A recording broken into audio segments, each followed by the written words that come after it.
Assalamualaikum warahmatullahi wabarakatuh. Perkenalkan, nama saya Kala Fatia Salsabila. Saya dari semester 3B Fakultas Hukum Universitas Surya Kencana. Di sini saya mengikuti program MBKM, yaitu pertukaran mahasiswa dengan Fakultas Hukum Universitas Juanda Bogor. Di sini saya akan mereview mata kuliah Hukum Pidana pertemuan ketiga dengan dosen pengampu Ibu Ika Darmika SHMH, membahas mengenai sejarah hukum pidana yang berlaku di Indonesia. Yang pertama ada zaman VOC, daerah-daerah yang dikuasai VOC. Berlaku hukum berikut. Yang pertama, hukum satuan Jimot dalam Dallas Statuten. Yang kedua, hukum Belanda kuno. Yang ketiga, hukum Romawi. Kemudian hukum pidana pada waktu itu berupa yang pertama, dibakar hidup-hidup, diikat pada suatu tiang. Yang kedua, dibunuh dengan memakai keris. Yang ketiga, dicampakkan. Yang empat, dipukuli. Pidana menurut hukum pidana adat. Yang pertama, mencuri dipotong tangan. Yang kedua, pidana mati dilakukan dengan jalan memotong-motong daging dan badan kepala di tempat dan dipenggal kepalanya. Mulai 10 Februari 1866 berlakulah 2 KUHP di Indonesia.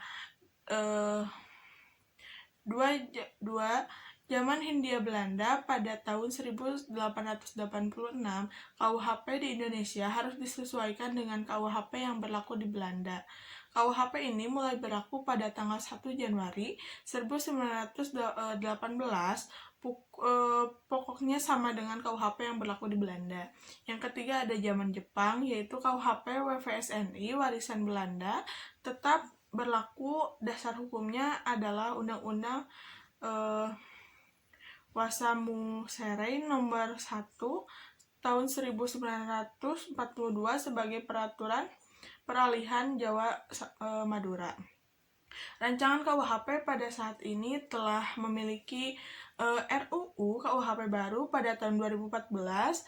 RUU KUHP dibahas di DPR dan sampai bulan Maret 2016 DPR belum dapat mengesahkan RUU KUHP. Ada definisi hukum pidana menurut para ahli. Yang pertama, menurut Profesor Mulyatno, SH, hukum pidana adalah bagian dari keseluruhan hukum yang berlaku di suatu negara yang mengadakan dasar-dasar dan aturan-aturan yang menentukan perbuatan-perbuatan mana yang tidak boleh dilakukan dan dilarang. Yang kedua, ada menurut Profesor Satohid Kartanegara SH, istilah hukum pidana mengandung beberapa arti. Yang pertama, hukum pidana objektif. Yang kedua, hukum pidana subjektif. Yang ketiga, hukum pidana material. Yang keempat, hukum pidana formil. Hubungan hukum pidana dalam kriminologi. Hukum pidana mengatur kejahatan, sedangkan kriminologi mempelajari kejahatan. Hukum pidana bersifat normatif dan kriminologi bersifat empiris. Untuk mengembangkan hukum pidana, maka perlu bantuan dari kriminologi. Sekian dari saya, mohon maaf bila banyak kesalahan kata. Wassalamualaikum warahmatullahi wabarakatuh.